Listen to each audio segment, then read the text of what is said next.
The basketball addicts are back at it, and so were the MVP and the runner-up. But this is the story, of course, coming out of Game 1. Poor Dwight Howard, man. Can't catch a break. Gets $100 million in LA. Gets a bunch more money in Houston. Doesn't have to play half the season. All right, let me get into my questions. First off, were you guys surprised at how competitive this game was and how close Houston was to winning it without Dwight Howard playing the second half and only giving you 7 points and 12 rebounds? No, I wasn't surprised simply because they're used to playing without Dwight. What, they played 41 games without him? Yep. So they're used to playing without Dwight, and I think they play better without Dwight, to be quite honest with you.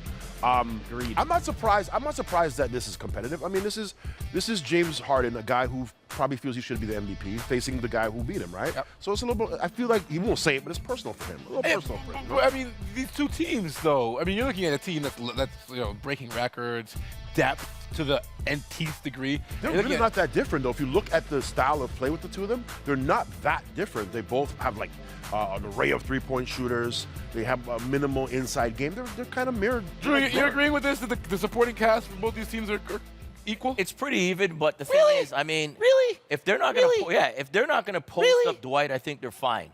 If they're gonna get him in movement, wait, hold on, time out. Action, you guys think that the supporting cast of the Rockets is equal to the supporting cast of the Warriors? Brewer, Ariza, Dan? Capella, they've proven it. Golden State's supporting cast is way it's better. You have Iguodala coming off better. the bench. David Lee can't even get in the game for more than 4 minutes. Golden State is far more loaded, and the injuries are a huge problem for Houston. Beverly's long gone, and now this bruised knee with Howard. And that's what's Why is it bruised? Why is it bruised? Well, because he has a bad reputation. Yesterday it was sprained. This morning I read it's a bruised knee. Okay, so Yeah, but the way they're playing, this is what I'm saying though. The way they're playing Houston right now, it's pretty close. I mean, if you look at it on paper, maybe not. They did it without Dwight. They moved the ball. They played team-oriented basketball. They're a great team. And if they play defense, you never know what could happen. Okay, I think it still should go 6 games, even without Let me throw this Dwight. in there, though. I mean, in the playoffs, everyone talks about how traditional basketball reigns supreme.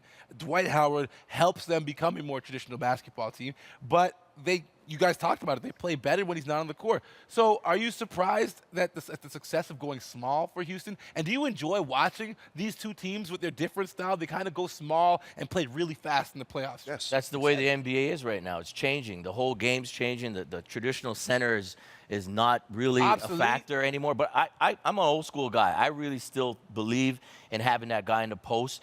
But you still have to be able to move it.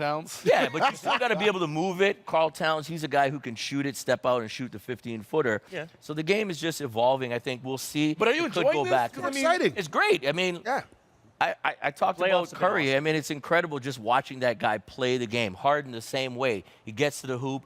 You know, you think you can stop him. You put 2 guys on him. You try to take him away from his strong hand going left. He still managed to go left. So they're crafty. Chef Curry.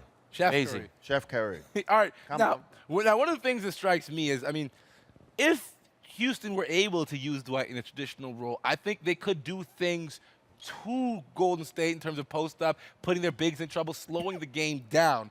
But both teams play so fast. Could that backfire against Houston? Can they be successful? There is no traditional role for Howard because he's not a good post-up player. He's never had a post game. He doesn't have a left hand. He doesn't really have the quick feet. When you talk about Dwight Howard, I'm thinking of rebounding and defense. But on the offensive end, I don't think he has much to do with it other than establish the inside and get it right back out to your shooters. Maybe on a pick and roll, maybe use him there and have him in movement. I've never thought of him as a strong pick and roll player. His hands are a bit bad. There's 6 bricks. But you definitely can't post him up. You can't post him and look for him to dominate inside. Plus his hairline's not gone. Okay, we know we've had Dan on the show, so we know his thoughts. Quickly, your thoughts for this series. Who's winning? How many? I mean, I'm going with Golden State. Yep. I mean, I think it's, again, without Howard, it's so funny that you think without Howard, they probably should get blown out, but they're playing pretty good without him. I will go 6 games, Golden State. Y'all need to loosen up, man. Y'all are sitting there talking like coaches. Loosen up, guys. Golden State, man. In how many? In how many?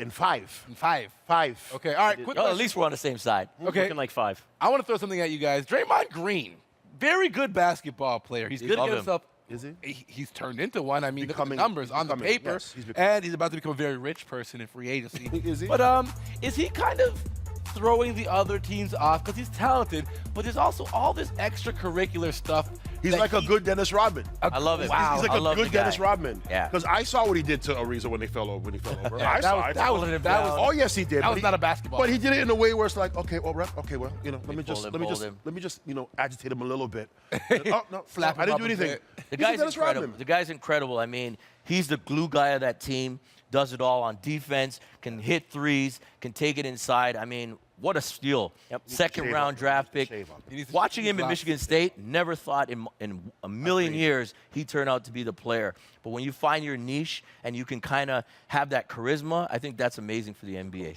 It kind of reminds me of when David West first came into the league. You were like, who is this guy? What's he doing with Chris Paul? But they were a great tandem in those days, and now you're seeing it with Draymond Green. He's David one of West the is best better. players in the playoffs. David West is better than Draymond Green. Well, For now. unfortunately Not for in his the Warriors, second year. I don't know if they'll be able to afford this guy come free agency this summer, but we'll find out. Still more to come when we return here on Canada's Home for Talking Hoops. We got to talk about what's next for a couple of teams who were at the draft lottery. Timberwolves Lake end up show. with the #1 overall pick, and the Lakers got #2. How's it going to play out? We'll tell you on the other side of the break. Hang out. They're gonna pick Kobe's knee. Hey.